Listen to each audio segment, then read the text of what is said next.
자, 우리 길지 않으니까 교독하십시다. 마가복음 7장 24절부터 30절까지 한 절씩 교독하겠습니다. 예수께서 일어나사 거기를 떠나 두로 지방으로 가서 한 집에 들어가 아무도 모르게 하시려 하나 숨길 수 없더라. 이에 더러운 귀신 들린 어린 딸을 둔 한 여자가 예수의 소문을 듣고 와서 그 아들을 죽이니 그 여자는 헬라인이요 스로보니게 족속이라 자기 딸에게서 귀신 쫓아내 주시기를 간구하거늘 예수께서 이르시되 자녀가 먼저 배불리 먹게 할지니 자녀의 떡을 취하여 개들에게 던짐이 마땅치 아니하리라. 여자가 대답하여 이르되 주여 올소이다. 마는 상 아래 개들도 아이들이 먹던 부스러기를 먹나이다. 예수께서 이르시되 이 말을 하였으니 돌아가라. 다 같이 여자가 집에 돌아가 본즉 아이가 침상에 누웠고 귀신이 나갔더라. 아멘. 하나님의 말씀입니다.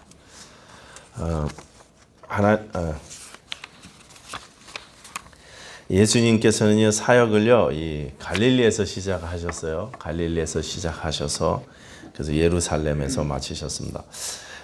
갈릴리 가버나움이 이제 공생의 주된 사역 무대였습니다. 여러분 기억하시나 모르겠는데 처음에 마가복음 서론 시간에 말씀드렸지만 마가복음의 내용은 세 부분으로 구분되어져 있습니다. 첫 번째 부분은 갈릴리에서의 사역, 두 번째에서는 갈릴리에서 예루살렘으로 이동할 때의 사역, 그리고 세 번째는 예루살렘에서의 십자가 사역입니다. 이 첫 번째 갈릴리에서 사역이 마무리될 때쯤의 이야기가 오늘 본문의 이야기인 것입니다. 예수님의 갈릴리 사역은요, 이런 표현이 적절한 표현인지 모르겠지만 굉장히 처절했습니다. 굉장히 힘든 사역이었습니다. 안팎으로 많은 어려움에 직면하곤 하셨습니다. 바리새인들과 서기관들의 반대와 공격이 극심해지기 시작했고 또 이 사람들이 정치 지도자들하고 정치인들하고 결탁해서 예수님을 죽이려고까지 반대를 했었습니다.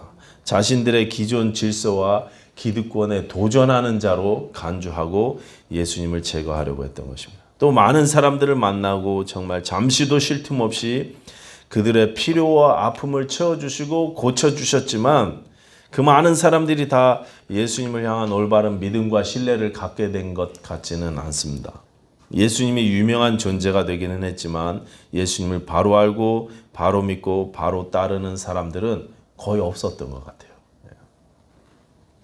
심지어 당신께서 직접 불러 세우신 12명의 제자들도 아직까지는 예수님을 제대로 알지 못했습니다. 여러 가지 말씀으로 가르쳐 주시고 기적을 보여주시고 자연을 다스리는 권세도 드러내 주셨지만 제자들의 믿음은 여전히 온전하지 못했습니다. 그래서 이 갈릴리 사역은 세상적으로 봤을 때는 그렇게 성공하신 것 같지는 않습니다. 이제 갈릴리를 떠나서 예루살렘으로 올라가실 타임이 다가오고 있습니다. 갈릴리 사역을 마무리하실 때입니다. 마무리하면서 결산해 보니까 이 사역이 그렇게 세상적 기준으로 봤을 때는 썩 효과적이고 성공적인 것 같아 보이지는 않았다는 말씀입니다. 이런 상황에서 예수님께서 갑자기 이제 어디를 가시게 되죠. 갑자기 있던 곳을 떠나십니다. 그게 오늘 본문의 시작인 것입니다. 자, 오늘 본문 마가복음 7장 24절을 다 같이 한번 읽어보겠습니다. 시작. 예수께서 일어나사 거기를 떠나 두로 지방 가서 한 집에 들어가 아무도 모르게 하시려 하나 숨길 수 없더라. 예수님께서 일어나서 거기를 떠나 두로 지방으로 갔다 이렇게 나옵니다. 여기 거기를 떠났다 그랬는데 거기가 어디겠습니까? 가버나움이겠죠. 가버나움인데 이 거기라고 나오는 이곳은 방금 전까지 바리새인들과 논쟁하던 곳입니다. 유대인들과 정결 예식과 관련해서 굉장히 첨예하게 대립했던 곳입니다. 니네는 왜 손을 안 씻고 음식을 먹느냐고, 왜 장로들의 전통을 지키지 않느냐고 공격하는 유대인들에게 예수님도 날카롭게 대답을 하셨던 곳이 바로 그곳입니다.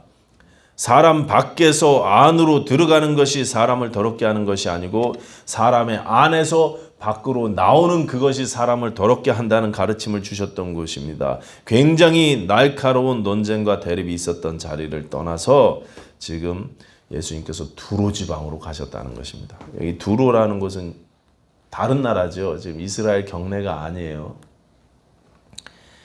옛날에 다윗과 솔로몬 때 유대 나라하고 왕래가 있었고 성전 건축에 또 많은 도움을 줬던 곳이기도 합니다.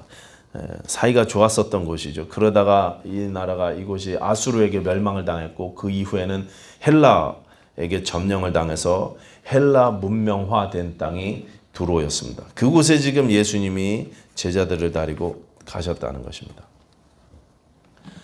예수님께서 갑자기 왜 그곳을 가셨는지는 성경에 직접적인 이유가 나오지는 않지만 학자들이 여러 가지 추정을 해요. 그 대표적인 추측이 뭐냐 하면 예수님께서 쉬러 가셨다는 거예요. 그곳에.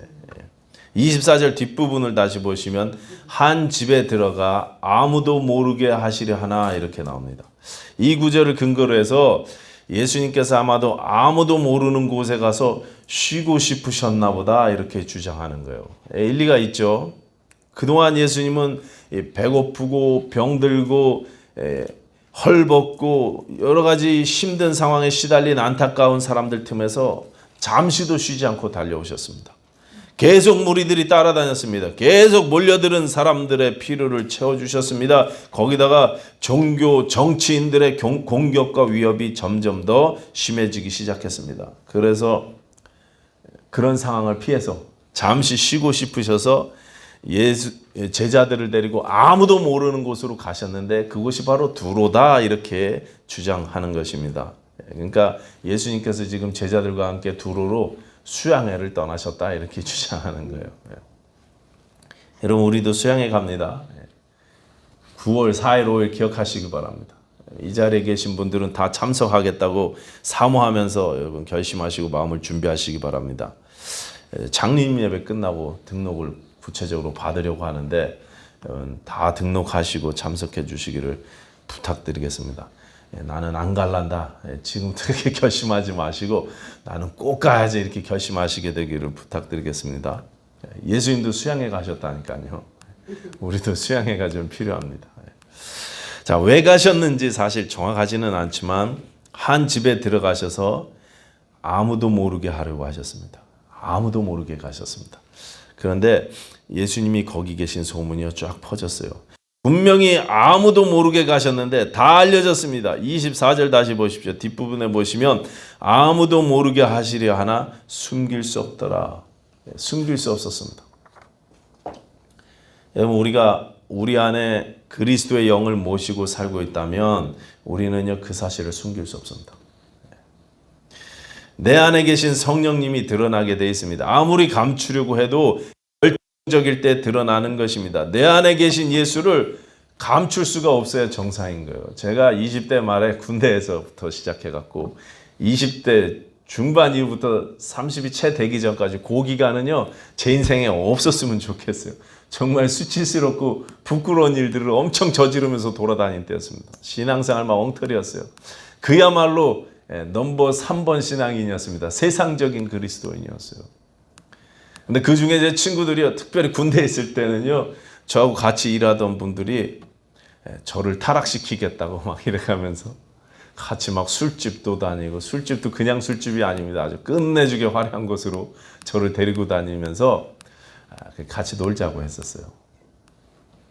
저도 이제 저를 잘 모르는 사람들이 있는 곳에 가면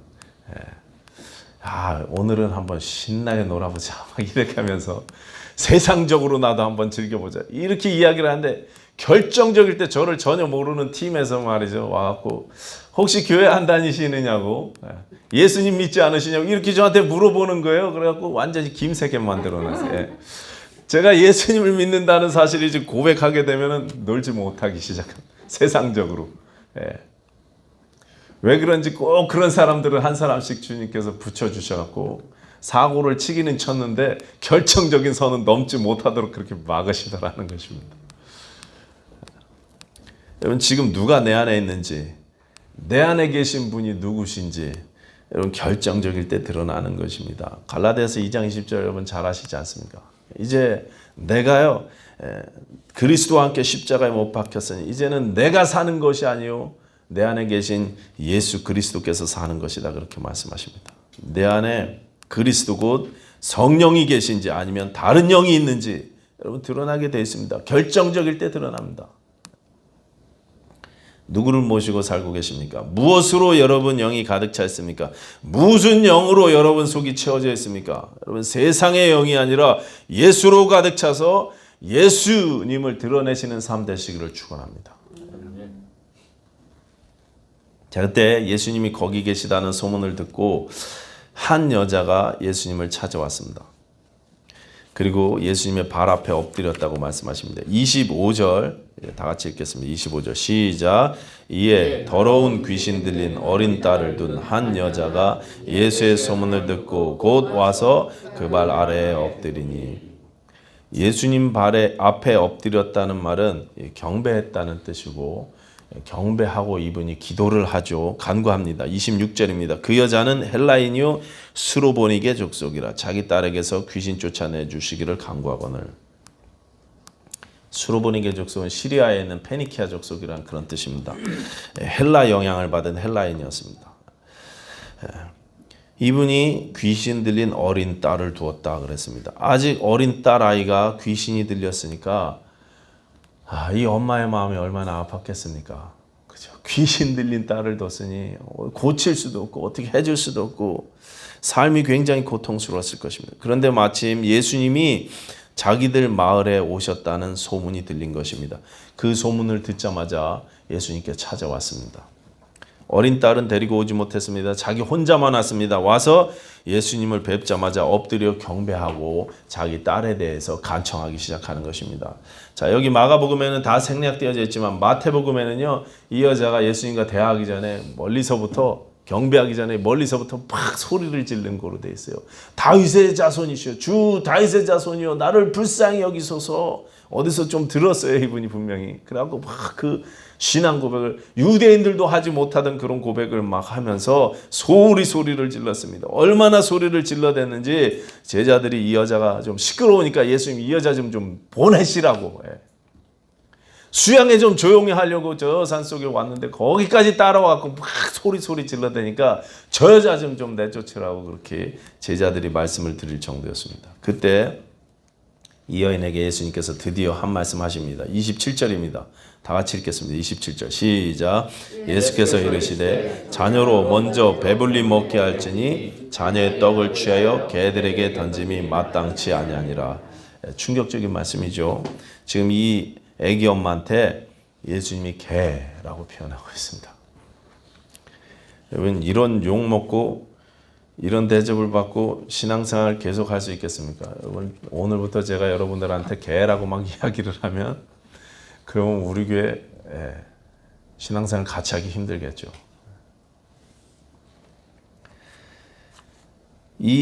여기 자녀라는 말은 유대인 이야기하는 거죠. 개는 이방 사람들이고 이 본문에서는 여인을 가리키는 말입니다.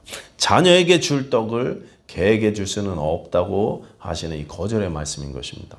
그렇게 울부짖으면서 간절하게 기도했는데 대답 한마디 안 해주시다가 냉정하게 이런지하에 거절을 하셨다는 것입니다. 이 예수님의 반응이 너무 충격적이어서 사람들이 이 예수님의 대답의 강도를 좀 줄여보려고 여러 가지 시도를 했어요. 완화해 보려고. 어떤 성경학자들은 여기 나오는 개는 큰 들개가 아니고 집에서 키우는 작은 애완견이라고 그렇게 설명을 합니다. 그러니까 이건 예수님이 그렇게 심하게 이 여자를 나무라거나 거절한 건 아니다. 뭐 이렇게 주장하는 분들이 있는데 제가 가지고 있는 마태복음 관련된 책, 마가복음 관련된 책들 보면 다 그렇게 써놨어요. 엊그제 가든그룹에 있는 서점 가갖고 제가 척 스미스 목사님 설교집을 읽었는데 척 스미스 목사님도 그렇게 써놓으셨더라고요. 애완견이다. 이건 예수님이 이 여자를 그렇게 모질게 대한 건 아니다. 뭐 그렇게 주장하셨습니다. 근데 여러분 애완견이든 들개든 아니면 큰 개든 작은 개든 사람을 개라고 표현한 건 이건 모멸적인 표현이 맞습니다. 낮춰 부르는 말이 맞는 것입니다. 충격적인 게 맞는 것입니다. 아무리 부드럽게 완화시켜 보려고 해도 냉정한 표현인 것입니다. 그런데 예수님의 이 냉정한 말씀을 들은 여인이 놀라운 대답을 합니다. 28절이죠. 여자가 대답하여 이르되 주여 올소이다마는 상 아래 개들도 아이들이 먹던 부스러기를 먹나이다. 나를 개라고 부르시니 예, 제가 개가 맞습니다. 그런데 개들도 부스러기는 먹지 않습니까? 나에게 부스러기라도 좀 주십시오. 아주 놀라운 믿음의 고백을 한 거죠. 제 생각에요, 이 여인이 예수님이 이렇게 원래는 냉정한 분이 아니라는 사실을 알았던 것 같아요. 이미 알고 있었던 것 같습니다. 그렇지 않고서야 이렇게 잔인한 말을 듣고도 버텨낼 수가 없죠. 소문으로 들은 예수님은 항상 불쌍히 여기는 분이었습니다. 긍휼이 많은 분이셨습니다. 이미 마가복음 2장에 보시면 자기 동네에서 예수님한테 갔다 온 사람들이 있었어요. 두로와 시돈, 또 이두메와 요단강 건너편 다 이방 땅입니다. 그 이방 땅에서 사람들이 예수님께 나아갔을 때 예수님이 거절하지 않으셨습니다. 뭐 괜히 아들이니 이런 소리 한 적이 없으세요, 예수님이. 거기다가 일부러 찾아가서 고쳐주셨던 이방인도 있었어요. 그것도 강 건너까지 찾아가셔갖고 거라사 광인이 그랬습니다. 다 유대인들이 개 취급하던 사람들이었습니다. 예수님은 그런 사람도 가리지 않고 다 은혜를 베풀어 주셨다는 사실을 이 여인이 익히 잘 알고 있었던 것입니다. 그리고 또 예수님이 가르침도 주시기를 항상 기도하고 낙심하지 말아라 그렇게 이야기하셨어요.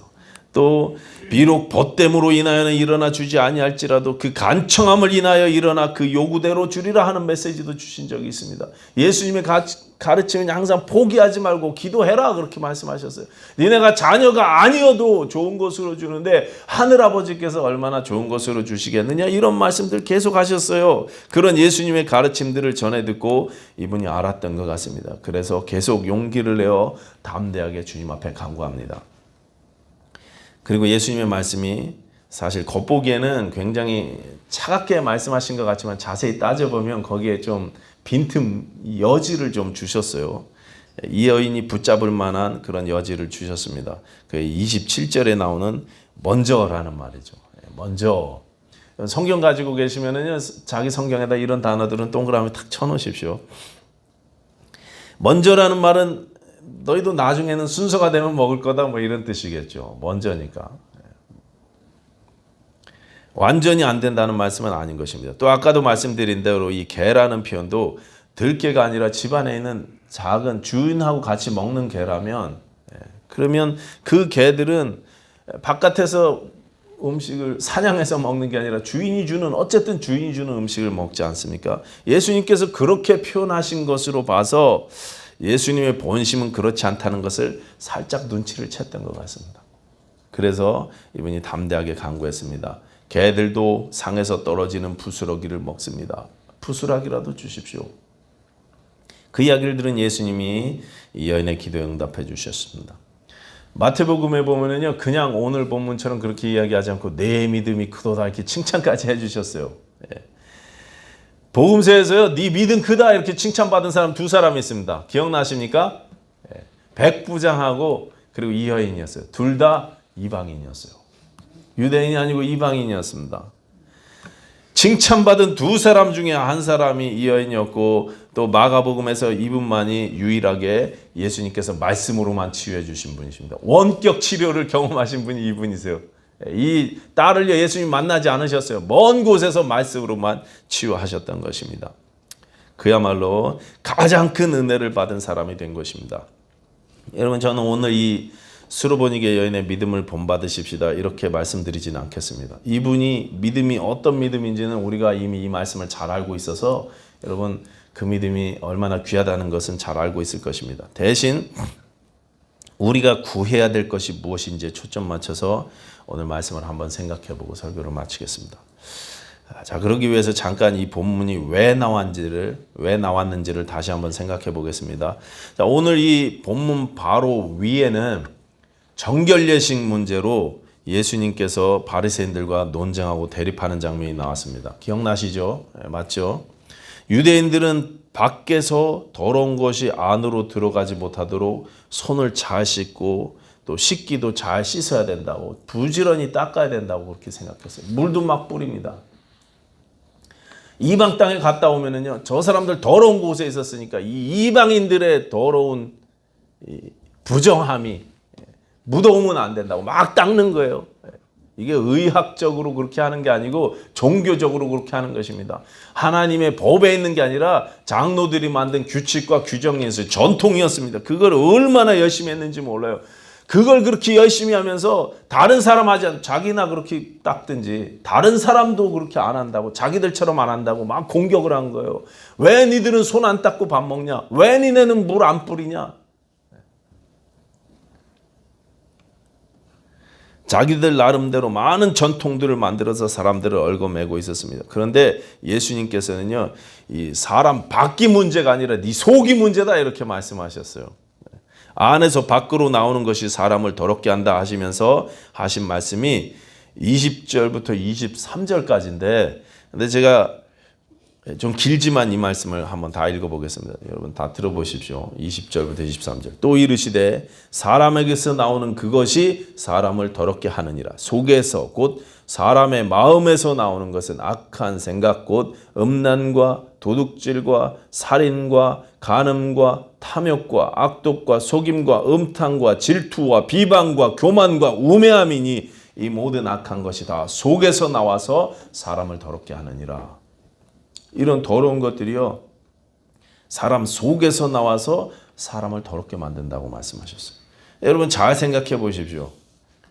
여러분 속에는 이런 게 없습니까? 여러분 속에는 이런 우매함, 또 남의 것을 탐내는 도둑질하는 마음, 간음하는 마음, 살인하는 마음, 탐심 이런 거 없습니까? 생각만으로도 살인을 하고 생각만으로도 간음하는 거라고 예수님이 그렇게 말씀하셨는데 여러분 정말 여러분 마음 깨끗하십니까? 예. 좋습니다. 감사합니다. 우리는 연약해 갖고요. 종종 우리가 사람을 미워하는 마음도 생기고 탐하는 욕심도 생기고 간음하는 마음도 생기고 시기 질투하는 마음이 계속 우리 가운데 생긴다는 거예요. 예수 믿은 우리가 여전히 그런 생각을 가지고 살 때가 많다는 것입니다. 이런 우리를 더럽게 하는 게 우리 안에 꽉 차 있다. 이것이 예수님의 말씀이고 성경의 가르침이 이게 인간의 실존입니다. 짐작하셨겠지만 예수님께서 말씀하신 우리를 더럽게 하는 약한 생각은 우리 속에 사실 우리 속에 가득한 것들을 예수님 말씀하시는 거예요. 내 모습이 이렇다는 것입니다. 그럼 우리가 이것을 어떻게 깨끗하게 할 수 있겠습니까? 바리새인들처럼 막 닦으면 하루에 3번씩 막 샤워를 하고 그리고 막 화장품을 바르고 비누칠을 열심히 하면 닦을 수 있겠습니까? 종교 예식으로 장로들의 전통을 지켜서 깨끗하게 할 수 있습니까? 헌금 많이 바치면 성경 암송 말씀 많이 하면 막 저절로 깨끗해집니까? 기계적으로 하면? 물론 말씀이 우리를 깨끗하게 하죠. 막 기계적으로 막 성경책 막 들고 다니면 깨끗해집니까? 그렇게 해서는 정결해질 수 없다는 것입니다. 여러분 오늘 본문에 수로보니게 여인의 어린 딸을 뭐라고 표현하고 있느냐면 25절에 이렇게 됐어요. 귀신 들린 어린 딸. 귀신 들린 어린 딸. 그런데 귀신이 들렸는데 그 귀신을 뭐라고 표현하느냐면 더러운 귀신 들렸다 이렇게 이야기합니다. 더러운 귀신 들린 어린 딸. 귀신을 더럽다 이렇게 표현하고 있어요. 여러분 우리 속에 있는 이 더러움은요. 손을 깨끗이 씻는다고 내 겉을 매일 목욕하고 샤워한다고 씻어지는 것이 아니라는 말씀입니다. 종교 예식으로 정결 예식으로 깨끗해지는 것이 아닙니다. 내 안에 있는 악한 영을 내몰고 악한 영으로부터 깨끗해지는 것은 이 귀신의 영향에서 악한 사단의 권세에서 깨끗해지는 것은요 오직 하나님의 은혜를 받는 길밖에 없어요. 하나님께서 나를 깨끗하게 해 주셔야만 내가 깨끗해지는 거예요. 내 힘으로는요 깨끗해질 수 있는 길이 없어요. 아무리 깨끗하게 살려고 노력해도. 이 수로보니게 여인은 이방인이었지만 겸손히 하나님의 은혜를 구했을 때 부스러기가 아니라 자녀들이 받는 은혜를 받았습니다. 가장 큰 은혜를 받았습니다. 어린 딸에게서 더러운 귀신이 떨어져 나가는 정결함을 선물로 받았습니다. 마가복음에는요 로마에 있는 이방인 성도들에게 기록한 책이에요. 원 독자가요 유대인이 아니라 이방인들이었습니다. 그래갖고 이 유대인들은 이렇게 정결 예식을 한다 하는 설명을 이렇게 따로 토를 달아놓잖아요. 잘 설명해주고 있습니다. 잘 모르니까 이방인들은. 이방인이었던 그들에게 이 수로보니게 여인의 이야기는 매우 중요합니다. 왜냐하면 로마 교회 성도들은 유대인들이 이랬다 저랬다 하는 거는 잘 와닿지 않지만 이 수로보니게 여인은 자기들과 똑같은 이방인이기 때문에 그렇습니다. 자기들도 이 여인처럼 개, 돼지 취급받던 그런 이방인이었습니다. 그런데 하나님께서 그들에게 자녀에게 주시는 그런 떡을, 자녀에게 주시는 그 은혜를 한량없이 베풀어 주셨다는 이 기사를 보면서 그들도 또한 사모하게 되는 것입니다. 내가 하나님의 자녀가 되었구나. 육신적인 이방인과 이스라엘 사람이 유대인이 아니고 영적인 유대인이 참으로 유대인이구나, 이렇게 가르침을 받기 시작하는 것입니다. 중요한 것은 내가 은혜를 받았느냐 은혜를 받지 못했느냐 이 차이구나, 이렇게 알게 되는 것입니다. 여러분, 은혜를 사모하십시오. 나를 정결케 하시는 예수 그리스도의 십자가 은혜를 매일매일 간절히 간구하시기 바랍니다. 그 은혜가 얼마나 크고 감사한 일인지 항상 감격하고 감사하고 찬양하실 수 있게 되기를 바라겠습니다. 그러기 위해서 여러분, 예수님만 바라보고 예수님께 집중하는 시간들을 늘리시기 바랍니다. 세상과 나는 간 곳 없고 구속한 주만 보이도다. 찬양이 나올 때까지 여러분 집중하는 시간들을 투자하시기 바랍니다. 이 세상의 악함을 이길 수 있는 길은요, 오직 십자가의 은혜밖에 없는 것입니다. 예수의 보혈밖에는요, 여러분 속에 있는, 우리 속에 있는 이 더러움을 씻어낼 길이 없다는 것입니다. 당 르 누아르라는 식당이 있어요. 런던에 있는 식당입니다. 당 루 누아르, 이런데 불어래요. 네, 이게 영어로 in the dark, in the darkness 그런 뜻입니다. in the dark, 어둠 속에서, 이런 뜻이죠. 이 식당은요 아주 캄캄하다 그러죠. 밤에 조명을 다 끄고 입구에서부터 아주 깜깜합니다. 그러면 종업원들이, 손님이 식당에 가면 몇 명이세요? 몇 명입니다. 손 잡고 따라오세요. 그 종업원들이 쭉 그 안을 데리고 들어간대요. 근데 깜깜해갖고 이렇게 더듬으면서 따라 들어가는 거예요. 그럼 여기 앉으세요. 그러면 껌껌한 테이블에 앉아있고. 그리고 음식 주문을 하면, 그러면 음식을 갖다 주고, 여기 음식이 있으니까, 포크 여기 있으니까 이거로 찍어서 드십시오 하면서 이렇게 다 안내를 해준대요. 깜깜해서 아무것도 안 보인다고 합니다. 왜 이런 식당을 만들었느냐? 이게 지금 미국에도 체인점이 들어왔다 그랬는데 한번 가봤으면 좋겠어요. 이 식당이 손님들에게 이렇게 캄캄한 데서 식사를 하게 만든 이유는 음식만 한번 느껴보라는 취지에서 그랬다. 다른 거 보지 말고 음식의 맛만 한번 깊이 음미해봐라, 그런 뜻에서 이렇게 식당을 만들었고, 이게 히트를 쳐갖고 이런 식당이, 체인점이 막 생기기 시작한답니다. 다른 것 말고 음식에만 집중해라, 그런 컨셉으로 식당을 어둡게 만든 것입니다. 여러분, 우리는 종종 하나님께만 집중해야 될 때가 있어요. 우리가 보는 게 너무 많습니다. 우리 안에 들리는 게 너무 많습니다. 때로는요, 이 세상의 뉴스들, 뭐 코비드 뉴스, 정치 뉴스 다 끊고 하나님께만 집중할 때 필요가 있어요.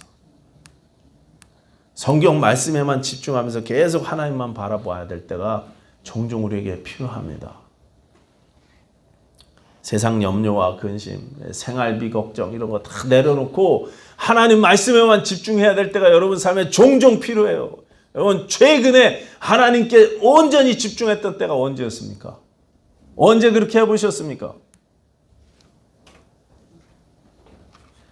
바쁘고 다람쥐 쳇바퀴 돌듯 하는 분주한 일상에서 우리가 잠시 눈을 돌려 하나님만 느끼고 하나님께만 집중하는 시간이 우리 모두에게 다 필요하다는 것입니다. 예수의 십자가에만 더욱더 집중하는 그런 시간이 종종, 자주 우리에게 필요하다는 것입니다. 그런데 여러분, 최근에 언제 그렇게 하셨어요? 우리가 그렇게 집중할 수 있어야 우리 안에 있는 이 더러움들을 다 몰아낼 수 있습니다. 그래야 우리가 더욱더 큰 은혜를 누리게 될 수 있습니다.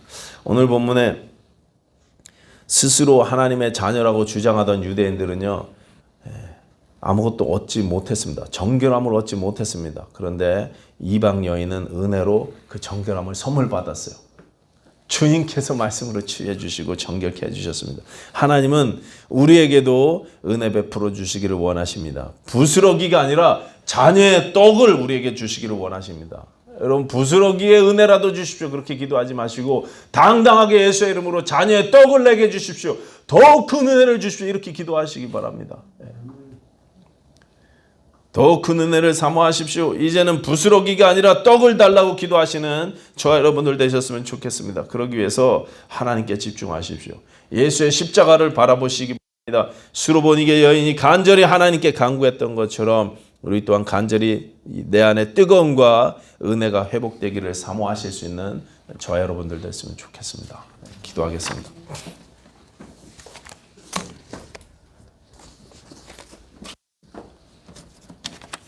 아버지 하나님 감사합니다. 우리가 하나님의 더욱더 큰 은혜를 사모하기를 원합니다. 자녀의 떡을 감히 예수의 이름으로 담대하게 간구합니다. 하나님 우리에게 역사해 주시사 더욱 큰 은혜를 베풀어 주시고 이 세상을 이기며 정결하게 살게 하여 주시옵소서. 예수님 이름으로 기도하였습니다. 아멘. 찬송가 288장입니다.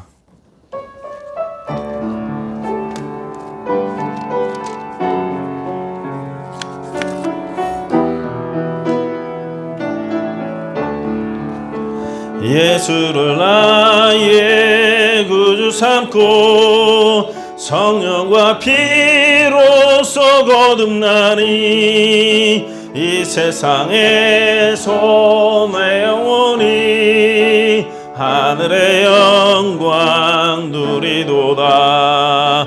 이것이 나의 간증이요 이것이 나의 찬송일세. 나 사는 동안 끊임없이 구주를 찬송하리로다.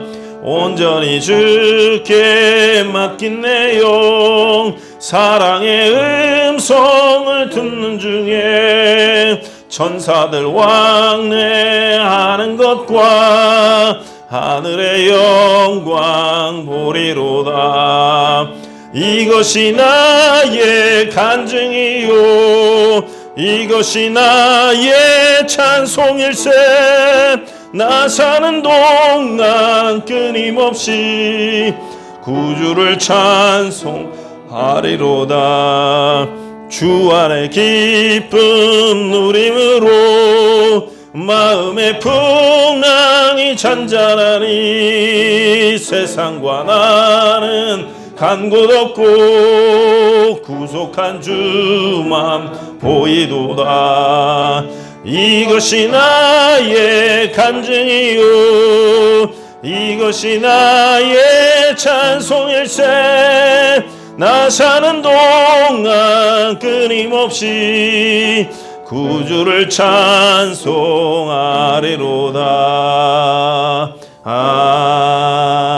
아멘. 하나님 아버지 감사합니다. 이 시간에 주님께서 우리에게 주신 말씀을 기억하며 더욱 큰 은혜를 사모하며 세상으로 나가기 원합니다. 하나님 우리를 축복하시고 주의 은혜 날마다 주의 은혜 가운데 날마다 거하게 하여 주시옵소서. 하나님 예배 후에 이제 교제 자리를 나누기 원합니다. 주님께서 함께 하시사 이 교제가 주님 보시기에 아름다운 사귐이 되게 하시고 우리 교회가 더욱더 사랑하는 교회 되게 하여 주시옵소서. 예수님 이름으로 기도하였습니다. 아멘.